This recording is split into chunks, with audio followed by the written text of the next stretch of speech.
Hello everyone and welcome to a new video. MC-Mura here, and in today's video I wanted to talk about a recent trend that I am noticing in many of the modern fighting games, and that trend is punishing the players for blocking or defending.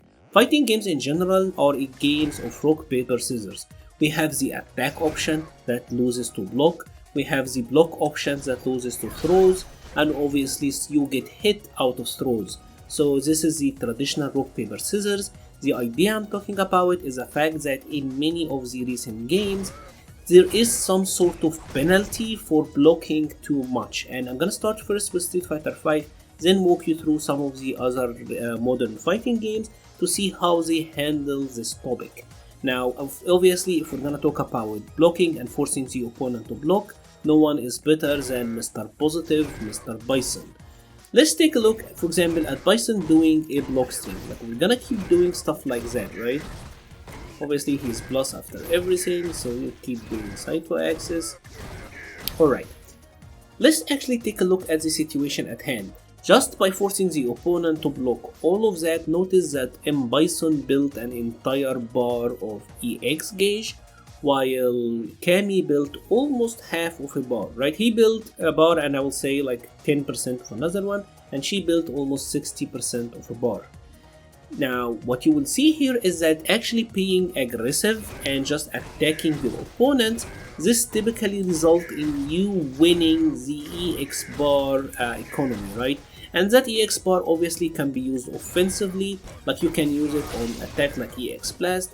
Bison, for example, he can use the EX Devil Reverse just to like bypass fireballs and all of that. So like it gives you additional options. Now we have to be fair, and there is something important that I have to mention, that yes, Cammy lost the EX gauge battle, but notice that when we are doing this, Cammy is building V gauge while Bison isn't. So yes, he got more EX bar, which he can then use for more, I would say, easier to use options. While she built a bar of V gauge, she can then use this for V reversals or maybe V shifts, or she can store it for a V trigger and use that to come back. So the EX bar or Z bar in general is a little bit tricky. I would say the EX gauge in general is more valuable because it's easier to use EX moves than it is to use V reversals and V shifts and all of that. But it is an interesting balance in my opinion. Now, another thing that you'll have to notice is that obviously doing special moves on block, this will result in ship damage. This is something that's been in fighting games forever. It's not really anything that is new. What is new in Street Fighter V is the fact that when you happen to block medium and heavy priority attacks, the opponent will actually lose some life, and this is like quite recoverable HP. Notice if I don't attack Cammy for a while, that HP will actually be recovered, but obviously the idea here is that you maybe throw her or something and then you cash in on all of this damage. So Street Fighter V pretty much penalize you for blocking by the way of losing the EX bar economy or the EX bar battle, and you obviously lose HP for blocking special, and obviously the recoverable health for actually blocking medium and heavy priorities. Most of them which are usually plus on block, mind you, like most characters, the medium attacks are gonna be plus on block. Now this isn't too terrible because most characters in Street Fighter V can't really keep up with the pressure like that, but it's also some form of punishing blocking. You don't see any penalty on attacking, right? Typically because blocking is the safest option, this is gonna be penalized. Obviously for attacking, like you can get whiff punished, you can get jumped in on, etc, etc, etc. Throws does have limited range, so the most obviously powerful example or the most powerful part of the triangle is blocking, right? And that's why blocking is penalized by the aspects that I just talked about. So now let's check out Soulcalibur 6 and how it handles the same issue. Now Soulcalibur 6 actually have very interesting mechanics because every character have a guard gauge. Pretty much how much can you block before your block is broken. Notice that after Cassandra is blocking all of that, her life bar is flashing red. Now if I hit her once more, She got guard crushed and now she's gonna eat a full unscaled combo. Now it might seem that it is difficult to get to that point, and I'll say it is for the most part, but it happens. Especially some characters are better at it than others. For example, with Ivy, this is a very good string for building that guard crush gauge. It actually leaves Ivy even plus on block. The break attacks are usually very good at that, and the guard gauge is actually consistent round to round. Unlike the health gauge, this one actually carries over from one round to the other. And when you are guard broken, you're pretty much eating an unscaled combo, which can be devastating. And obviously in Soulcalibur 6, there are characters who are built with the guard crush mechanic aggressively in mind. Taki, for example, is one of the characters who are built to guard crush in the final round. She will almost always guard crush you in the final round. So it's a very interesting mechanic. And one other thing that you have to know about Soulcalibur 6 is that using the defensive options actually cost you your guard gauge. So for example, one of the main defensive options in Soulcalibur is guard impact. This is like a parry mechanic.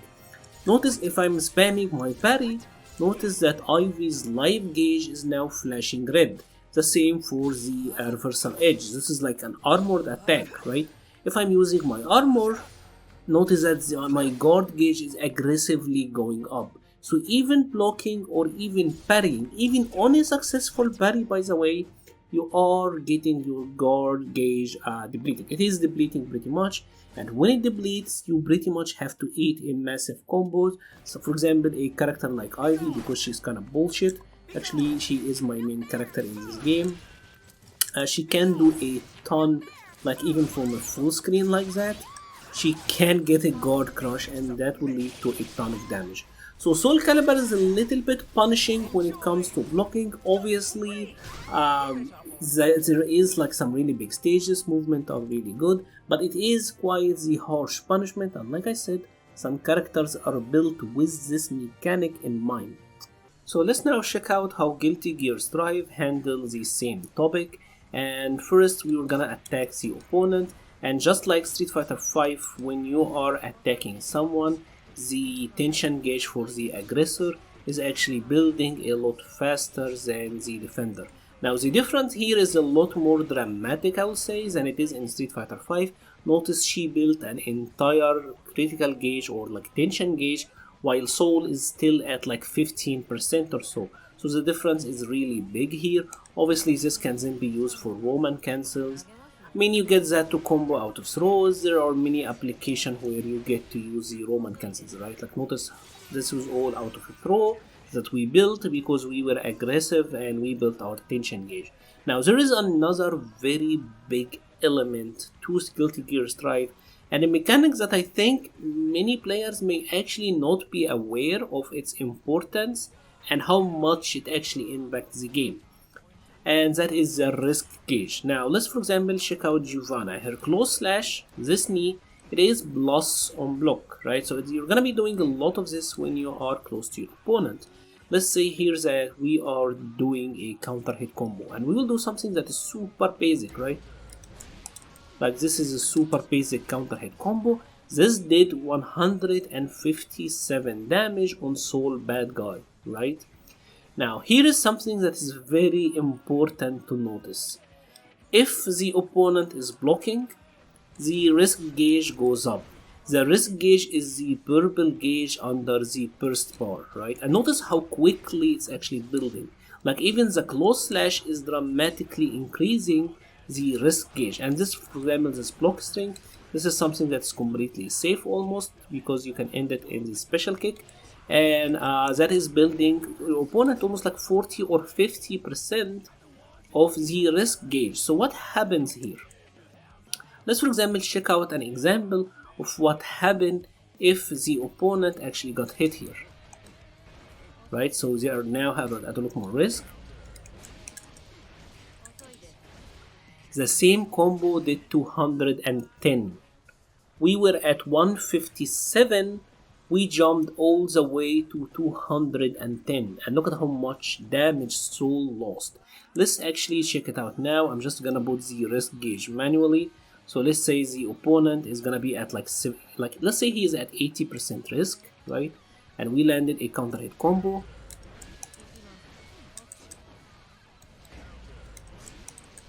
Right? The same exact combo now is doing 222. So the damage output is increasing dramatically, and obviously if he's near the wall, this is gonna be a lot more damage, right? And notice, damn, he almost lost 2/3 of his health. This is the reason that you see Soul bad guy doing like 80% combos. Obviously Soul is very good at building risk because he's blossom block on everything, right? So because Soul is almost always blossom block, he will actually easily build risk gauge, which means that he will do a ton of damage on his combos. Notice the same combo that did 157 is now doing almost 100 more damage. And I feel like this is a very harsh penalty for actually blocking. Now there is a caveat that you have to be very aware of. In Strive, if you are defending and if you are using faultless defense, the risk gauge doesn't actually go up. So I do think, like let's say for example that Soul is gonna do a block string like that one, right? So now if he's doing it and I'm blocking as Giovanna, notice that my risk gauge is increasing, right? But if we did the exact same thing, but I'm gonna be faultless defensing, notice I didn't actually, my risk gauge didn't increase at all, right? It stayed pretty much the same. Typically here, the purple bar is going up. If I'm faultless defense, the purple bar isn't going up, but notice obviously I lost some tension gauge in the process. This is very important because you are losing bar as a defender, the aggressor is building bar, and if they happen to land a hit while the risk gauge is high, they are gonna do a ton of damage. This is a game where you have characters like Soul, who's always plus, having really good staggers. Ramlesal is amazing, like that too will keep you blocking for 3 years, etc, etc, etc. So you have to be aware of how impactful this mechanic actually is. And this brings me to the end of the video. What are your thoughts on these mechanics in fighting games? Like I said, typically attacking carries some risks. Typically throws actually have short range, so both of them has their significant drawbacks, while defending usually out of the triangle seem like the safest option, and I guess that is why these mechanics are in place. But I would love to hear your thoughts in the comments below. Thank you very much for watching and stay safe.